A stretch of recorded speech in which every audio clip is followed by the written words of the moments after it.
Assalamualaikum dan hai semua, bersama saya Aslinda Nasir dalam Sembang Politik.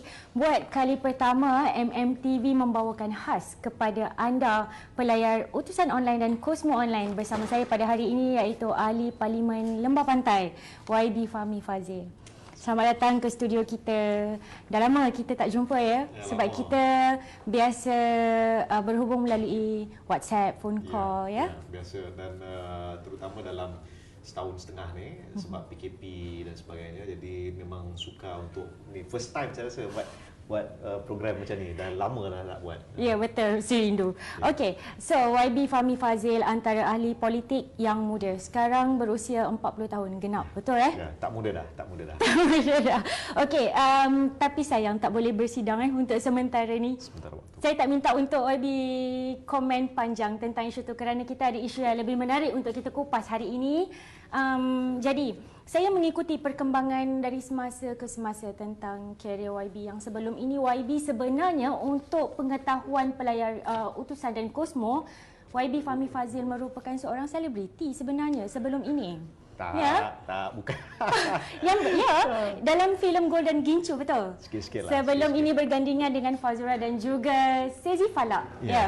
Okey, dan hari ini beliau merupakan orang kuat Parti Keadilan Rakyat di bawah pimpinan Datuk Seri Anwar Ibrahim, berperanan sebagai pengarah komunikasi PKR, betul ya? Jadi saya merasakan ia adalah orang yang tepat untuk menjawab segala persoalan pada hari ini, iaitu mampukah Pakatan Harapan tadbir semula selepas PRU 15? Sebelum kita pergi dengan lebih lanjut, so YB mungkin boleh jelaskan kepada saya, kepada penonton kita, apa aktiviti YB sekarang dalam keadaan pandemik. Ialah kita faham ada keterbatasan dalam melaksanakan program. Silakan YB. Terima kasih Lin.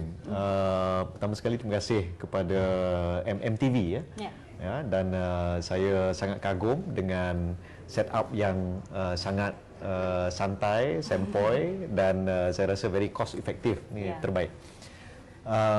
Memang waktu PKP ni banyak daripada aktiviti saya di kawasan di Lembah Pantai, kawasan Bangsa, Kampung Kerinci, Pantai Dalam, Taman Sentosa lebih menjurus ke arah aktiviti kebajikan, menyampaikan bantuan, memberikan maklumat.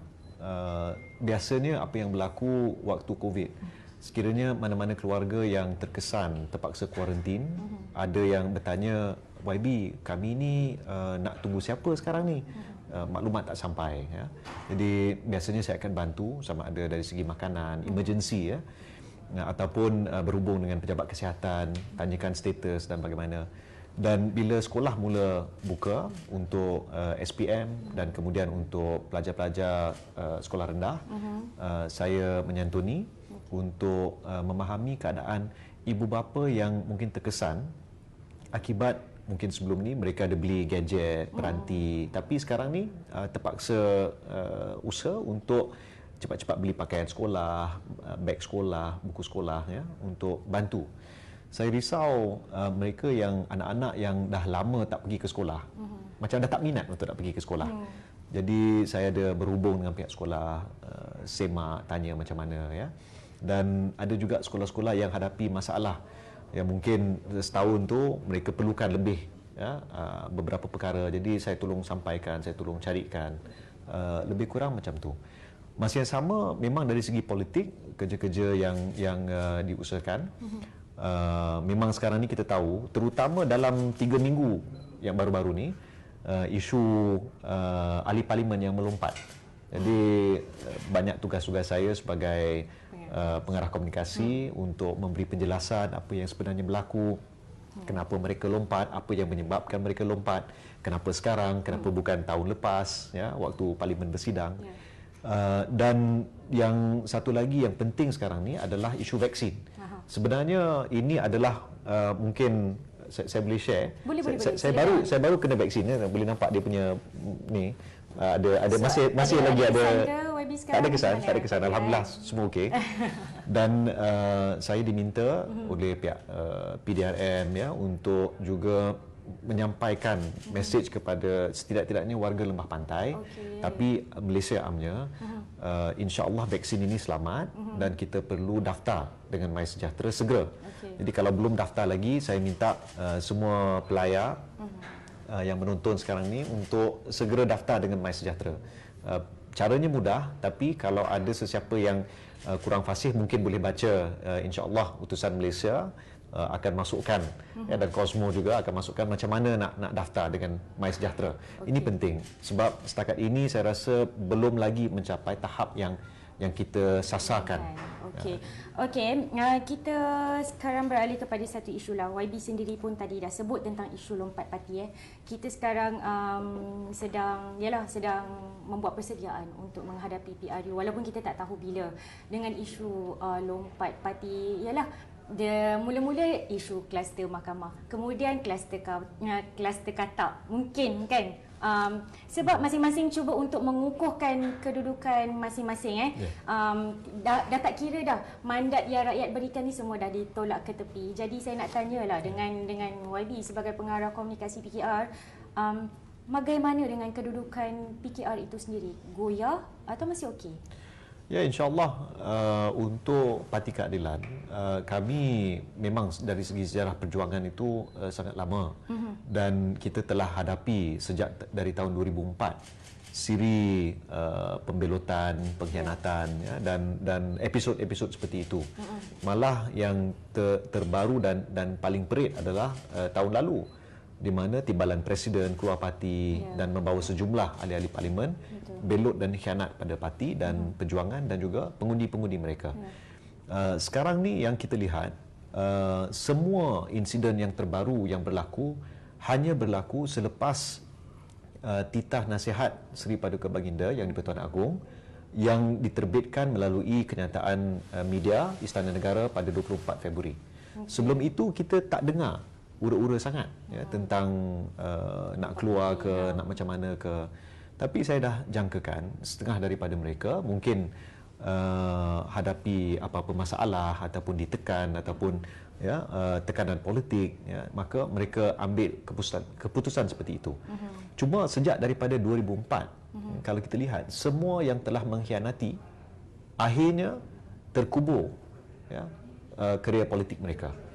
Jadi bagi saya memang parti-parti pimpinan boleh lakukan apa sahaja yang mereka nak.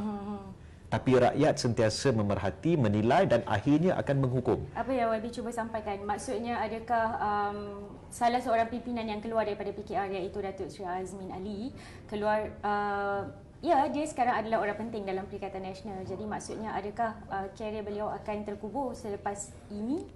Setakat ini kita belum lihat mana-mana pelompat ataupun pengkhianat dapat menghidupkan semula kerjaya politik selepas PRU. Sama ada perkara itu akan berlaku ataupun tidak, wallahu alam. Kita tunggu dan lihat. Tapi yang saya tahu, kebanyakan daripada kerusi tradisional keadilan, semangat di kalangan rakyat di situ sangat jelas dan pilihan mereka, mereka memilih seseorang itu untuk atas beberapa prinsip.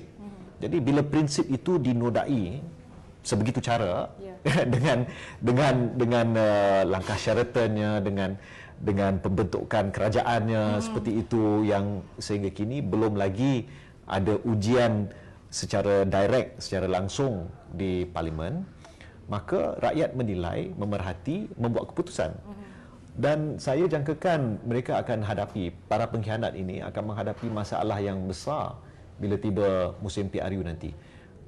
Kerana kalau kita lihatlah rata-rata orang di Lembah Kelang contohnya dan di kawasan Selangor, Kuala Lumpur, pendidikan kita sangat jelas dan tak pastilah sama ada mereka akan bertanding di situ ataupun berhijrah, melompat ke tempat lain.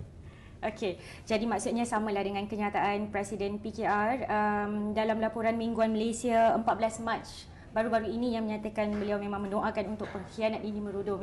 Okey, kita tinggalkan tentang isu pengkhianat parti. Jadi kita teruskan dengan tajuk kita pada hari ini iaitu adakah Pakatan Harapan mampu terajui kembali selepas PRU 15. Sebelum tu saya mengingatkan kepada pelayar utusan dan Kosmo, bagi mereka yang mempunyai sebarang soalan, anda boleh tinggalkan di ruangan komen. Jadi saya akan bacakan direct kepada YB dan YB akan jawab secara direct kepada anda. Okey? Jadi mungkin YB boleh jelaskan kepada kita, adakah Pakatan Harapan boleh terajui kembali? Yalah, kita dah melihat Pakatan Harapan mentadbir selama 2 tahun. Terdapat beberapa kelemahan dalam pentadbiran tersebut. Contoh, saya ambil contoh isu yang paling dekat dengan rakyat, tentang isu PTPTN yang sepatutnya tidak perlu dibayar bagi mereka yang mempunyai pendapatan 4,000 ke bawah.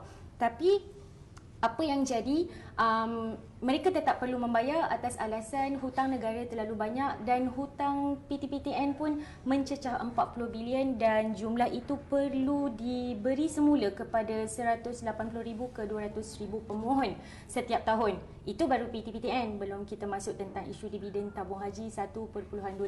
Itu yang paling rendah dalam sejarah negara. So mungkin YB boleh jelaskan. Ya. Saya boleh kata banyak daripada keputusan yang dibuat sewaktu pentadbiran Tun Dr. Mahathir, kami yang berada dalam Majlis Setiausaha Pakatan Harapan, yang menjadi kiranya macam working group di kalangan parti-parti, tidak terlibat dalam membuat beberapa keputusan. Orang tegur tentang contohnya Statut Rom ataupun ICERT, perkara-perkara itu tidak dibincang dengan kami. Sebelum ia tiba-tiba diumum, dan kami di kalangan penyokong-penyokong kerajaan pada waktu itu, backbenchers, langsung tak tahu. Dan tidak ada pada waktu itu usaha untuk menerangkan kepada kami kenapa kerajaan di bawah pimpinan Tun Mahathir pada waktu itu memilih untuk melakukan beberapa perkara. Saya sendiri merasa banyak daripada janji reformasi yang kita laungkan, sama ada berkenaan undi 18, alhamdulillah itu dapat dilaksana. Tapi banyak perkara yang lain. Ramai di kalangan ahli parlimen contohnya memegang prinsip bahawa peruntukan untuk ahli parlimen perlu sama rata di kalangan semua ahli parlimen. Memang ada yang setuju, ada yang tak setuju.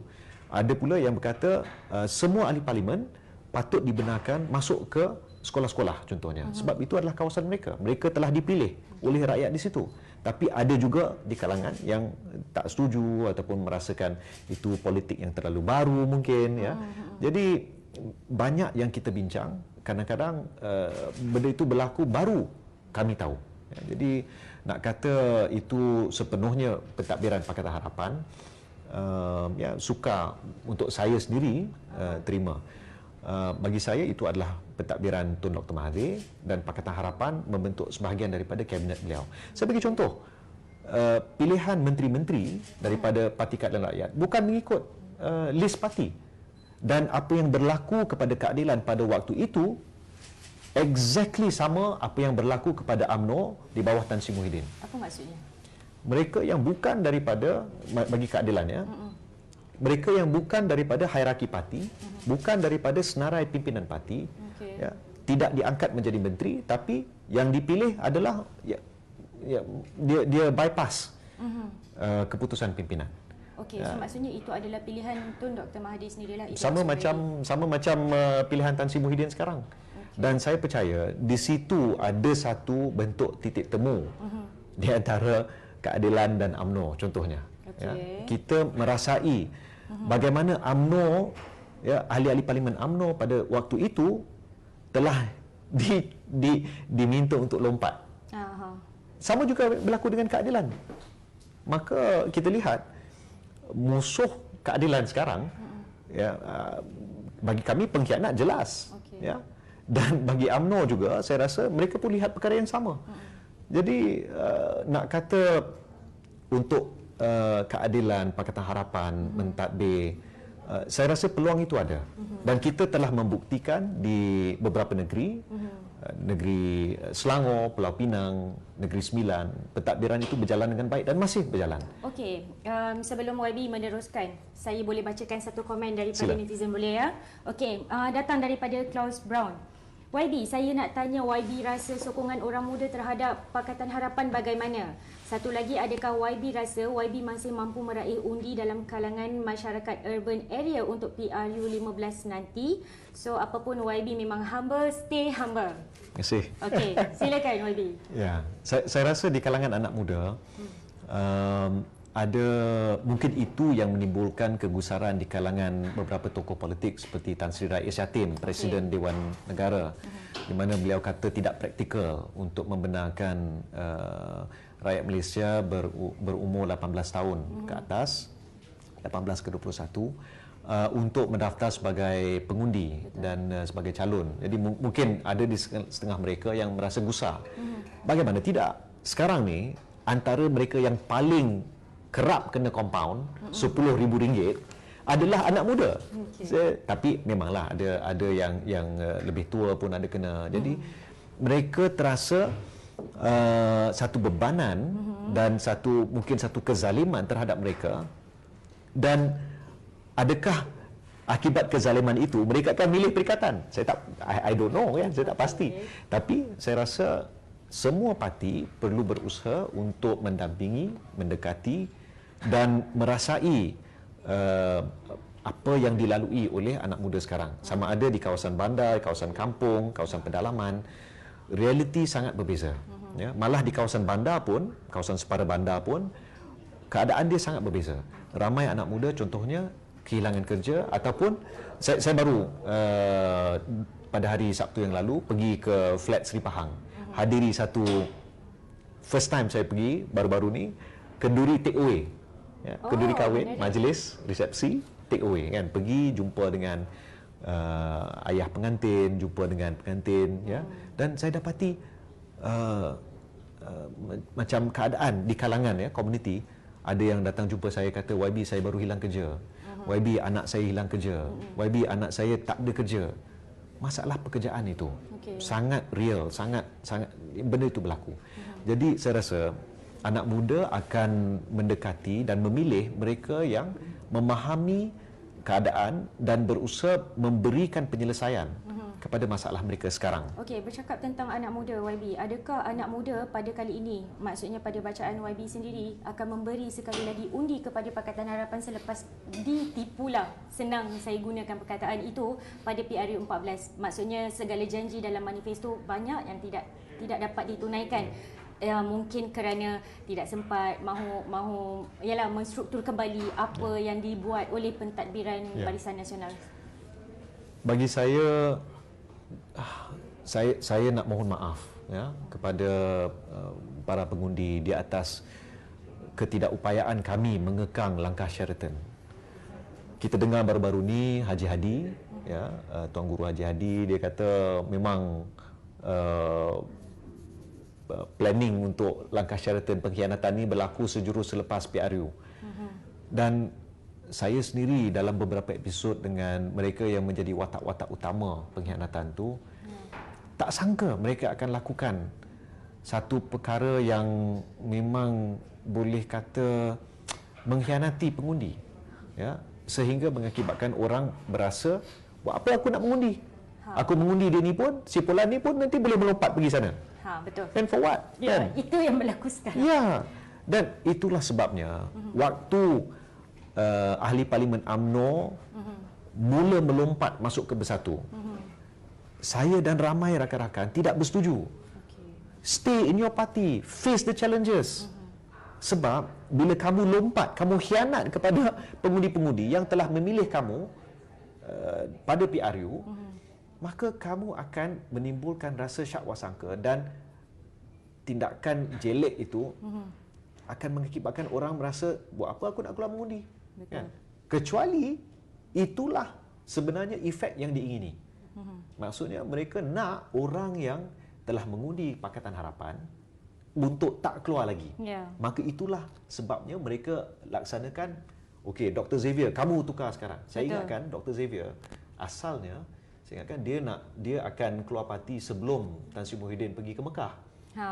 Dan asalnya saya rasa sepatutnya sejumlah ahli parlimen dikumpulkan untuk menyerah borang kepada Tan Sri Muhyiddin sewaktu pemukiman menteri-menteri, jangkaan saya. Tapi benda tu tak berlaku sebab macam-macam perkara lah. Kami pun sekarang nampak apa yang sedang berlaku dan sedang usaha untuk pastikan tidak lagi berlaku pengkhianatan seperti itu.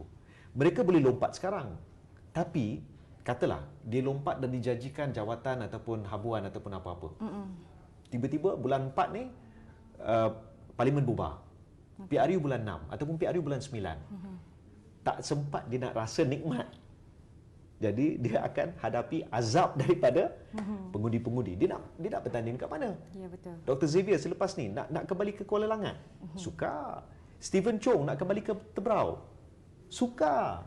Jadi bagi saya mereka yang melompat masuk ke atas kapal yang makin karam, dia samalah seperti boleh kita bagi bayangan melompat ke dalam liang lahat politik. Dan mereka pilih untuk buat macam tu. Ya. Sayang 1000 kali sayang. Tapi saya nampak sekarang Bersatu cuba untuk mengukuhkan kedudukan parti mereka lah dengan jual beli politik, ahli politik sekarang. Tapi perkara itu memang tidak akan ada pengakhirannya, YB. Kerana tidak ada perlembagaan yang menetapkan perkara itu tidak boleh berlaku. So maksudnya apa yang mereka lakukan itu adalah halal. Jadi bagaimana dengan kedudukan PKR? Mungkin akan dibeli selepas ini. Dia halal tapi dia tidak taib. Ya, dia halal tapi dia tidak suci. Okey, ya betul. Ya. Jadi ayam pun ayam tu halal. Tapi cara disembelih dia ada syar'i. Dia ada syarat-syarat dia dan ikut syariah ya. Jadi kita boleh kata melompat itu halal tapi melompat itu tidak taib. Okey. Ya. Jadi nak buat-buatlah tapi terimalah padahnya nanti. Okey, dalam keadaan perkara itu berlaku, dalam masa yang sama sudah tentu PKR akan berfikir strategi bagi mengukuhkan kedudukan parti itu sendiri. Jadi kita merujuk kepada laporan Presiden Datuk Seri Anwar Ibrahim secara jelas tidak menolak kemungkinan bekerjasama dengan UMNO. Ya. Dikatakan atas dasar prinsip perjuangan yang sama iaitu menolak Perikatan Nasional.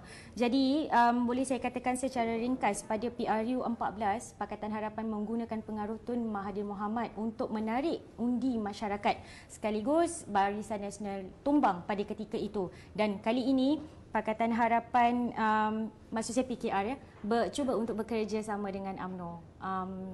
Saya cuba boleh YB jelaskan kepada saya adakah Tun Dr. Mahathir dan juga UMNO ni cuba dijadikan sebagai kambing hitam PKR untuk memenangkan PKR sendiri pada PRU nanti? Saya rasa tak. Ya, untuk kata Tun Mahathir ataupun UMNO itu menjadi kambing hitam ataupun diperkuda ataupun batu loncatan, bagi saya tak benar. Ya. Okay.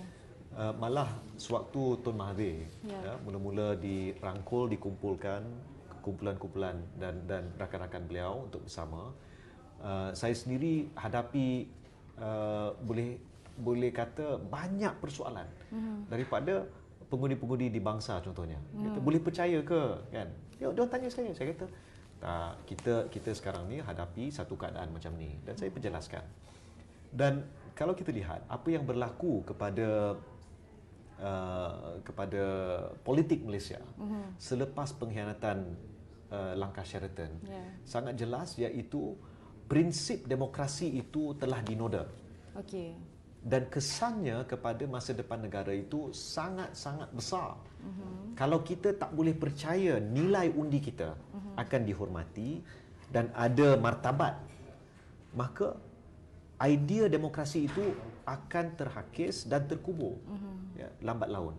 Dan itu adalah satu perkara yang amat perlu kita elak. Jadi saya lihat untuk kata kerjasama antara keadilan PKR dengan UMNO contohnya, mungkin masih awal. Kita nampak ada beberapa perkara yang kita lihat apa yang berlaku kepada keadilan sama berlaku kepada UMNO. Okay. Macam saya jelaskan tadi, dengan UMNO dulu ahli-ahli parlimennya dicuri. 15 ahli parlimen lompat. Betul. Dan angka yang sama berlaku pada perkara yang sama berlaku kepada keadilan. Betul. Dan dua-dua parti ini yang mencuri ahli-ahli parlimen kami bukan parti lain, Bersatu. Jadi, buat apa keadilan nak bekerjasama dengan Bersatu? Mungkin perkara itu, pandangan itu juga dipegang oleh beberapa pimpinan dalam UMNO. Ya. Jadi, why should you work with someone who's stealing your MPs kan? Jadi, bagi saya yang berlaku, ada yang bertanya contohnya, kenapa keadilan terima adun amanah ya. Ya. Contoh ya. Kawan sendiri. Kawan sendiri. Ya. Dan bagi kami ada sedikit perbezaan, setidak-tidaknya dia tidak pergi ke Parti Bersatu contohnya. Dan dia masih friendly kepada kita. Ya. Dan ini tidak menjejaskan perbincangan tentang kerusi. Ya. Itu tidak menjadi apa-apa masalah ya. Dan saya lihat ada perbezaan dari segi itu. Memang ya kami ada bincang dan kita akan uruskan secara dalaman hubungan di antara keadilan dan rakan-rakan yang lain untuk kita kurangkan ya mungkin keadaan-keadaan seperti itu dari berlaku lagi. Yalah. Tapi balik pada isu hubungan di antara keadilan dan UMNO.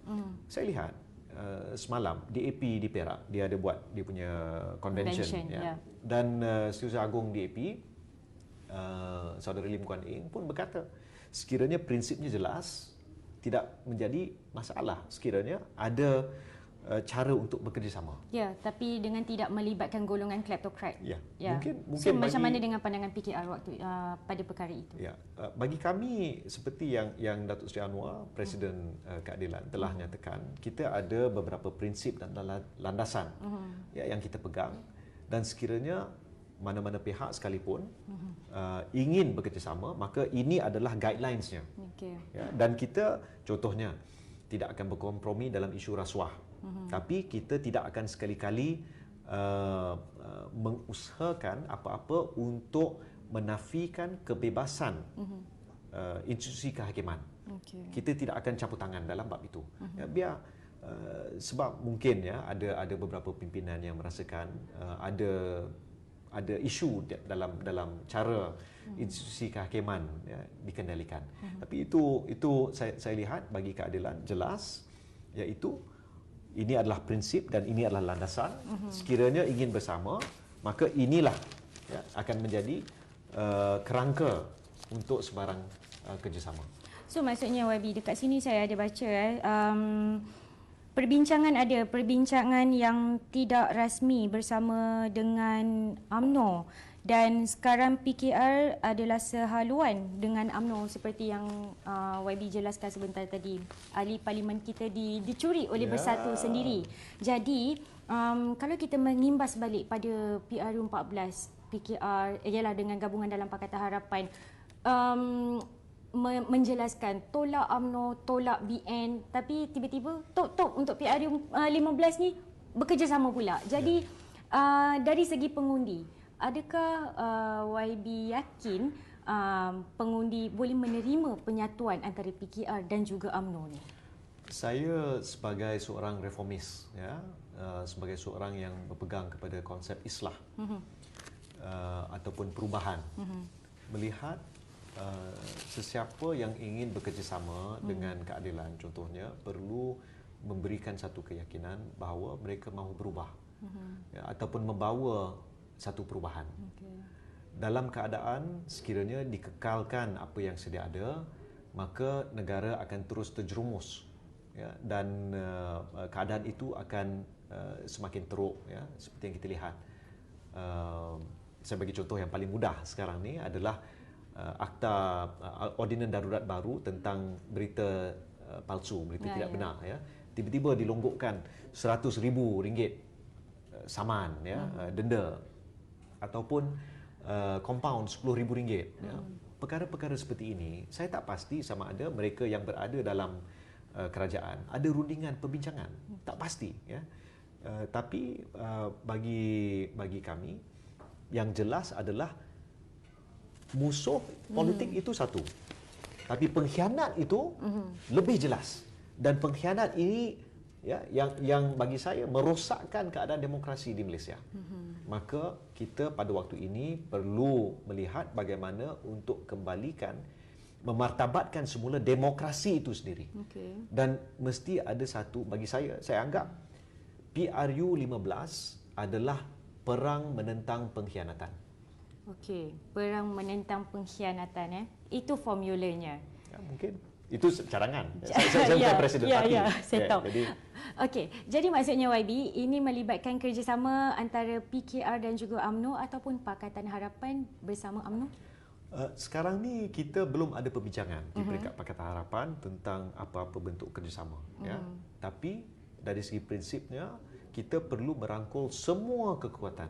Okey. Ya. Dan ini penting kerana kalau kita lihat, saya bagi contoh, peluang untuk membentuk satu penjajaran politik baru, peluangnya ada sewaktu pembentukan kerajaan baru di Perak. Contoh. Ya. Tapi itu tidak berlaku atas beberapa faktor. Ya, yang mungkin tak perlu saya bincang di sini. Cuma di situ kita nampak bibit-bibit yang memungkinkan perbincangan ke arah itu. Dan saya percaya ke depan mungkin ada satu setidak-tidaknya persefahaman politik, ya, ataupun beberapa garis yang jelas yang kita lihat, kita tidak ada masalah dalam beberapa perkara ini. Ya. Dan kalau boleh seiring, maka itu lebih baik untuk masa depan negara. Jadi, secara jelas saya bertanya kepada YB, adakah gabungan ini dia akan melibatkan golongan kleptokrat seperti yang didakwa di AP, iaitu melibatkan golongan kluster mahkamah ataupun tidak? Ya, kalau tanya dengan pimpinan UMNO, mereka merasa jelek dengan panggilan kluster mahkamah kerana ada yang beranggapan itu adalah terma ejekan ciptaan JCOM. ada yang beranggapan kenapa nak disebut-sebut seperti itu. Bagi saya, mereka yang telah dihadapkan ke mahkamah perlu menjawab di mahkamah. Ya, itu adalah prinsipnya. Dan momokkan kluster mahkamah, bagi saya itu, ataupun ya kluster-kluster yang lain, ya, malah saya sendiri mungkin tak setuju kluster katak contohnya kan. Digunakan nama itu. Tapi memang realitinya ada sejumlah pimpinan UMNO yang berada dalam keadaan itu.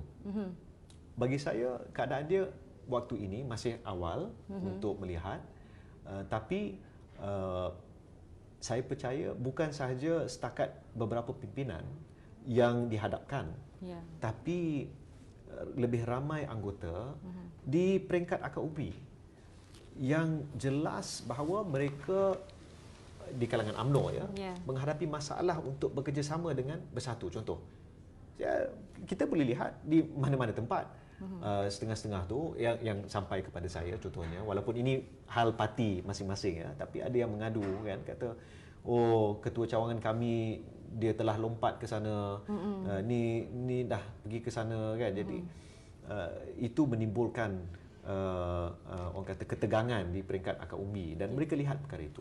Jadi terpulang pada mereka sama ada mereka ingin bekerjasama, tapi kita tahu batas-batas, landasannya, falsafahnya, prinsipnya, dan sekiranya boleh ada satu ruang, maka apa tidaknya kita manfaatkan demi kebaikan masa depan negara. Masalahnya golongan yang terbabit dalam perundangan mahkamah tu adalah mereka yang berada di kepimpinan tertinggi. Nak atau tidak, mereka juga yang akan membuat keputusan sama ada perkara itu ialah kerjasama boleh dijalinkan bersama PKR ataupun tidak. Macam mana YB? Mungkin MMTV boleh jemput mereka untuk satu idea yang diberikan kepada kita. Saya tidak ada keupayaan untuk menjawab bagi pihak mereka. Okay. Ya, tapi yang saya lihat di peringkat bawahan, ya, trend ataupun semangat itu jelas, ya, dan apa yang mereka inginkan, ya, terpulang pada mereka. Tapi setidak-tidaknya saya lihat bagi keadilan, bagi kami sangat jelas, ya, antara musuh dan pengkhianat. Ya, setidak-tidaknya, ya, saya sendiri tak ada masalah dengan UMNO, kan. Bagi contoh, nenek saya, arwah nenek saya dulu orang kuat UMNO, yang telah membantu membina UMNO Kuala Kangsar. Boleh tanya dengan Yang Berhormat Kuala Kangsar, boleh tanya dengan Tan Sri Rafidah Aziz. Arwah nenek saya lah yang membawa masuk Tan Sri Rafidah Aziz ke dalam UMNO. Maka boleh kata dalam keluarga saya ada sejarah UMNO itu sendiri. Tapi saya pilih untuk bersama keadilan. Walau bagaimanapun, kita lihat ada beberapa perkara, terutama pada waktu ini, yang menjadi persamaan. Maka dalam persamaan itu, jika boleh diusahakan dan boleh membawa kebaikan kepada negara, kenapa tidak? Okey. Saya nampak daripada tadi bila YB menjelaskan tentang pengkhianatan, kita menentang pengkhianat pada PRU 15, itu lebih kepada agenda peribadi pada setiap parti politik. Tapi apa yang pentingnya pada masyarakat? Masyarakat dia tak nak tahu benda lain. Macam saya contoh. Saya nak tahu apa yang saya dapat kalau saya mengundi Pakatan Harapan. Jadi saya rasa ini lebih ini menyentuh lebih kepada intipati manifesto contohnya. Betul. Ya. Dan bagi Pakatan Harapan, bagi keadilan semestinya kita akan terus kukuhkan hubungan di kalangan parti-parti dalam Pakatan Harapan. Itu masih menjadi pegangan kita. Dan kita akan lihat manifesto terutama dalam keadaan sekarang.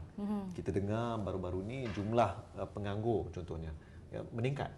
Dan akhirnya kita boleh sebut politik prinsip ataupun politik idea ataupun idealisme. Dia tidak mampu meletak di hadapan kita nasi dan ikan. Ya. Jadi at the end of the day, rakyat masih mengharapkan apa yang kita perjuangkan itu boleh dizahirkan dalam bentuk yang boleh mereka nikmati. Jadi saya lihat, bagi saya dan ramai rakan-rakan keadilan, semestinya nasib rakyat dari segi pendapatan, pekerjaan, isu perumahan, ini akan terus menjadi teras kepada usaha kami untuk menyelesaikan masalah untuk rakyat. Jadi maksudnya adakah isu pendapatan, pekerjaan, perumahan seperti yang YB sebutkan tadi akan berada di dalam terkandung dalam manifesto yang sebelum ini dikatakan kitab suci? Ya, bukan kami yang sebut. Bukan Pakatan Harapan yang sebut seperti itu. Kena tanya tuan punya badan. Kena tanya tuan punya badan. Bukan saya. Okey. Dan perkara itu tak pernah dibincangkan sebelum diumum ya. Jadi yang bahawa manifesto itu adalah kitab suci tak pernah dibincang. Jadi that's why bagi saya merasakan pentadbiran 22 bulan itu mungkin lebih tepat disebut sebagai pentadbiran Tun Mahathir bersama Pakatan Harapan. Okey. Mungkin. Alright. Jadi kita pergi pada satu komen. Komen dia pendek je, tapi mungkin YB boleh tenangkan hati Suamai Harun. Jangan kena kencing kali kedua. Ya, itulah sebabnya saya sebut isu ataupun tema besar mungkin ya untuk PRU ke-15 ni adalah perang menentang pengkhianatan. Okey. Sebab khianat tu apa erti dia? Kita dah sebut satu. Kita dah kata kita akan buat macam ni. Tapi kami yang punyai iltizam dan kemahuan dan kesungguhan untuk melaksanakan perkara itu tidak boleh mengusahakan perkara-perkara itu. Mungkin kerana dari awal ada beberapa pihak yang sebelum ini bercakap tentang deep state dan sebagainya. Mereka lah yang telah mensabotaj dari dalam dan menimbulkan persepsi bahawa rakyat telah ditipu. Padahal niat di kalangan kami, ramai di kalangan ahli-ahli parlimen yang merupakan penyokong ataupun backbenchers ni, we were very frustrated. Ya, kami berasa frust sebab apa yang kami perjuangkan, yang kami perlu berhadapan dengan pengundi di kawasan. Mereka bertanya, YB janji ni kenapa tak buat lagi? Betul. Kami bertanya kepada kawan-kawan dalam kabinet ataupun dalam majlis presiden ataupun majlis setiausaha, dan seringkali terdapat kekangan. Saya bagi contoh paling mudah. Siapa yang menjadi ketua setiausaha Sekretariat Pakatan Harapan? Pada waktu itu saya ingat lagi mesyuarat terakhir Majlis Setiausaha Pakatan Harapan dipengerusikan oleh orang yang akhirnya itu satu meeting ya, saya ada di situ, Saifuddin Abdullah ada di situ, Razi Jidin ada di situ, Liu Chintong ada di situ, Datuk Dr. Marzuki sekarang ni bersama Tan Sri Muhyiddin berada di situ, dan mereka boleh tanya kepada saya, Razi Jidin ya, tanya kepada saya apa fungsinya, what is the locus standi, apa punca kuasa Majlis Setiausaha Pakatan Harapan. Selepas 22 bulan tiba-tiba ditanya soalan macam tu, bagi saya, what are you trying to do? Kan? Jadi waktu itu baru, ya Allah, dah terlalu lambat. Dan kita sedar perkara yang kita nak elak bakal berlaku. Dan bagi saya mereka yang bersekongkol dalam usaha itu mau melihat Pakatan Harapan itu gagal dan timbul sentimen seperti ini. Okey. Padahal kami tak terlibat. Kami tak boleh putuskan. Walaupun kami hadir dalam mesyuarat, mohon, tapi yang berada dalam kabinet daripada keadilan, ramai yang bukan dipilih oleh Presiden. Bukan pilihan Datuk Seri Anwar Ibrahim. Maka mereka merasakan tidak perlu menjelaskan kepada parti. Akhirnya mereka belot. Jadi, kenapa saya sebut PRU ke-15 ni adalah perang menentang pengkhianatan. Prinsip politik yang dipegang oleh mereka ini, perkara ini tidak boleh dibenarkan berterusan berada di persada politik tanah air. Rosak politik Malaysia, rosak demokrasi Malaysia, rosak rasa cinta kita terhadap institusi parlimen itu. Itu yang saya risau. Apa jaminan kepada rakyat kali ini sekiranya diberi mandat sekali lagi kepada Pakatan Harapan? Saya boleh kata dalam keadilan contohnya, ramai yang telah sebelum pada PRU mengisytihar harta. Termasuk saya. Ya. Kami setia dengan perjuangan, kami setia dengan parti. Ya, dan saya beranggapan kita perlu reformasi beberapa perkara sistem dalam parti untuk memastikan bahawa kita dapat selesaikan ya perkara-perkara ini di masa depan. Jadi maksudnya saya memperlihat kerjasama antara UMNO dan juga PKR adalah wadah baru dalam politik pada PRU 15 kali ini. Boleh saya jelaskan? Bak kata Tengku Razali, nothing is impossible. Ya. Alright. Okey, saya mungkin YB boleh jelaskan kepada kita apa formulanya pada PKR jika bekerjasama dengan UMNO, berapa banyak kerusi dijangka menang? Tu soalan susah tu. Dan saya rasa masih terlalu awal untuk kita sebut ya macam yang disebut oleh Datuk Seri Anwar,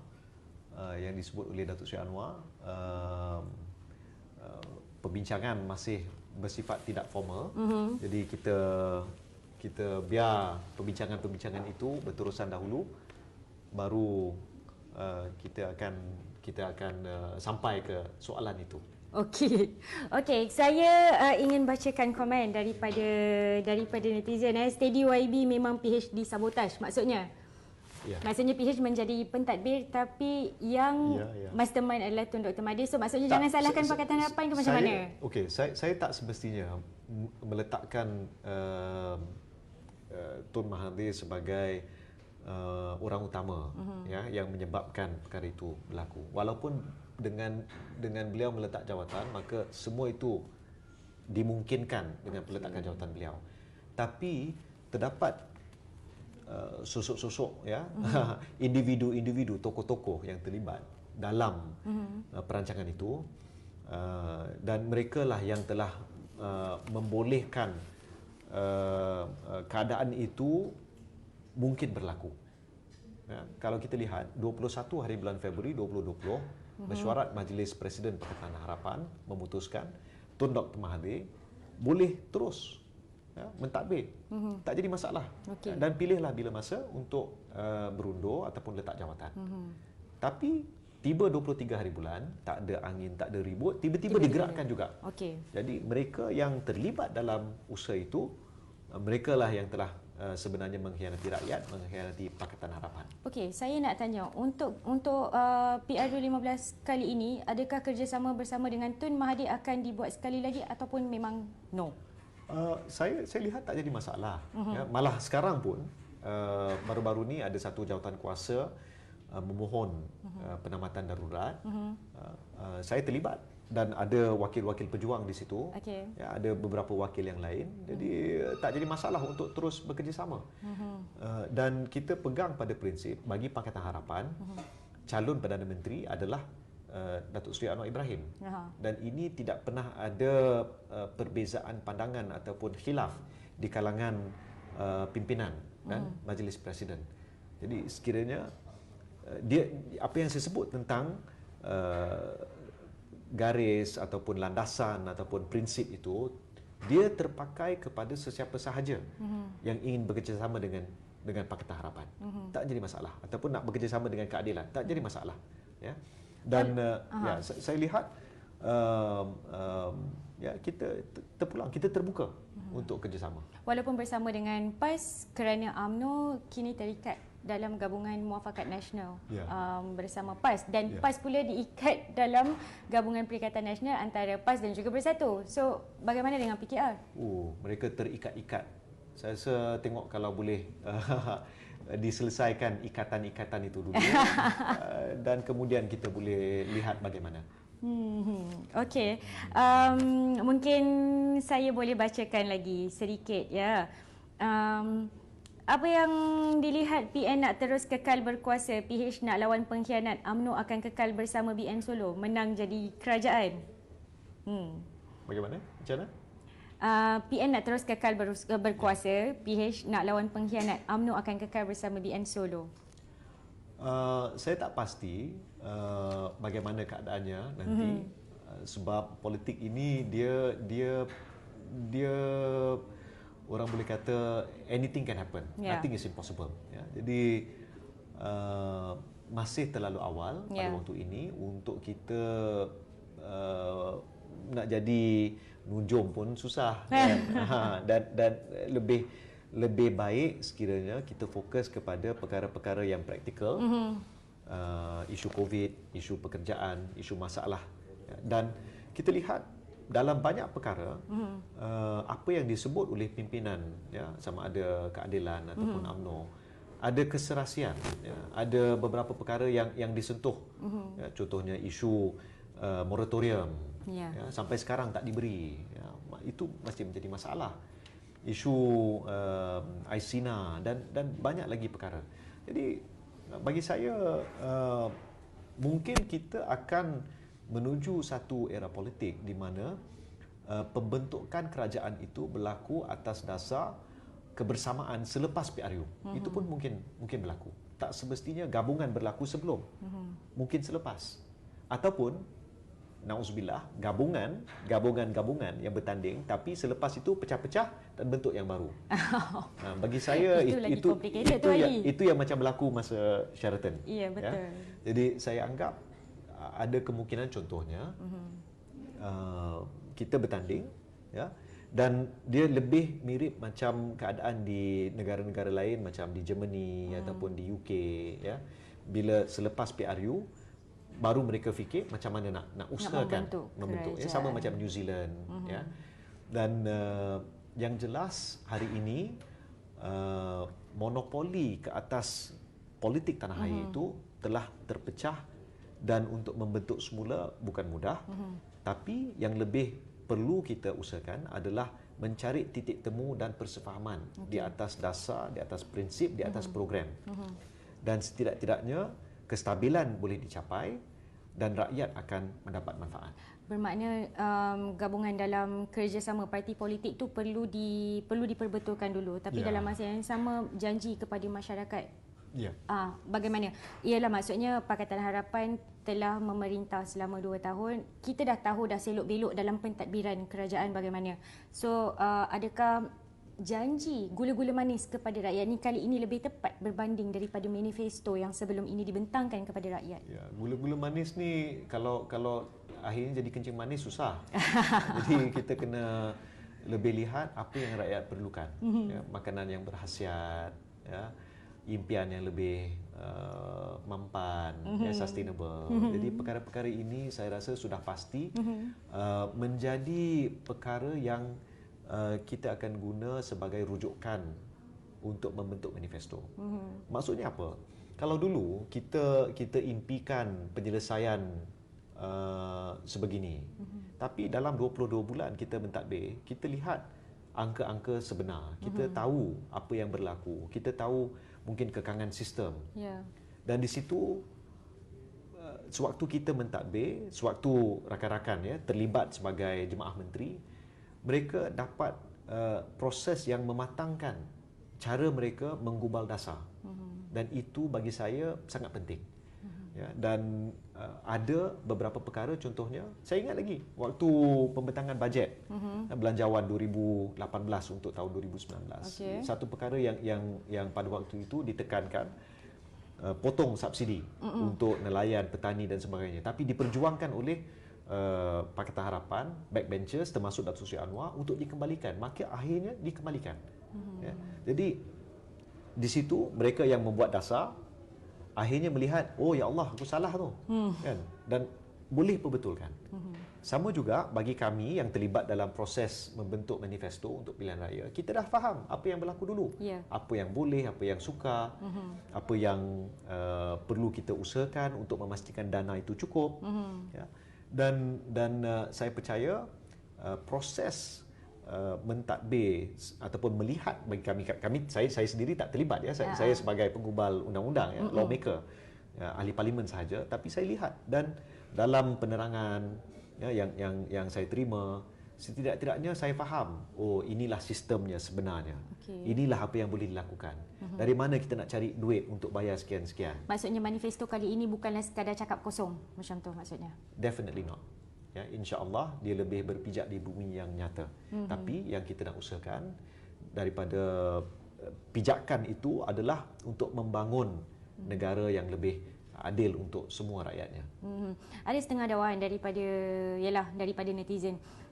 Dulu cakap tolak UMNO, tolak BN, golongan kleptokrat, rasuah dan sebagainya. Tapi bila sampai kepada masyarakat, rumah ada, rumah prima banyak yang diberikan kepada mereka. Lepas tu dividen tabung haji pun lebih banyak daripada waktu Pakatan Harapan Pemerintah. Itu adalah yang paling rendah dalam negara yang 1.25. Maksudnya kita memberi peluang kepada Pakatan Harapan untuk sebagai pentadbiran yang lebih telus. Tapi itu je rakyat dapat. So komen YB. Saya rasa satu perkara yang mungkin orang tak sangka ada kesan, tapi sebenarnya kesan dia sangat besar, adalah pada 2018 masuk 2019, usaha untuk memperkenalkan konsep e-wallet, e-dompet. Pada waktu itu memang ada diberikan sedikit duit e-wallet, ya. Ada yang ramai yang mungkin tak setuju pada waktu itu. Tapi kita lihat bagaimana waktu PKP yang pertama, ya, digital economy digital tu telah bukan sahaja membantu kita untuk membeli barang, tapi juga untuk berniaga dan mencari kelangsungan hidup. Jadi ada beberapa perkara dasar yang telah dilakukan, yang bagi saya mungkin kita lihat kecil pada waktu itu, tapi dia memungkinkan perubahan yang sangat besar. Dan saya jangka ke depan, apakah masa depan negara dari segi ekonomi. Nak tak nak, kita tahu dan kita faham sekarang ni, untuk hanya bersandarkan kepada ekonomi komoditi sudah tidak memadai. Kalau kita lihat waktu PKP, waktu pandemik, beberapa industri, pharmaceutical, pembuatan sarung tangan getah contohnya, memang melonjak naik, ya, harga saham. Tapi harga saham pun boleh berudum, ya, secepat ia naik. Dan bagi saya asasnya adalah bagaimana kita boleh ubah mentaliti negara, rakyatnya tentang inovasi, tentang teknologi, dan memberi perkhidmatan yang lebih baik kepada rantau Asia. Saya nak lihat unicorn yang ataupun syarikat-syarikat seperti Grab contohnya berpengkalan di Malaysia, bukan di negara jiran. Ya, apakah yang perlu kita lakukan untuk memungkinkan perkara itu? Dan kalau saya di Lembah Pantai, dulu orang tanya, kenapa YB Fahmi nak perjuangkan tukar nama bangsa South balik kepada Kampung Kerinci? Tak ke, apalah nama Kampung Kerinci, kan? Ya, tapi realitinya Kampung Kerinci itu, bangsa South, bangunan-bangunan itu ada di situ. Dan sebenarnya syarikat-syarikat yang ada di situ adalah syarikat-syarikat teknologi tinggi. Tachengo Digital di situ, Razer di situ, ya, macam-macam. Maka sebenarnya hari ini Kampung Kerinci telah menjadi Silicon Kerinci. Silicon Kerinci. Ya, dan bagi saya, kalau saya lah yang saya ingin usahakan adalah lebih ramai anak-anak Kerinci yang melihat mereka boleh terlibat dalam ekonomi digital, bukan sahaja dengan main PUBG ke, Mobile Legend ke, tapi mereka mencipta game-game yang baru.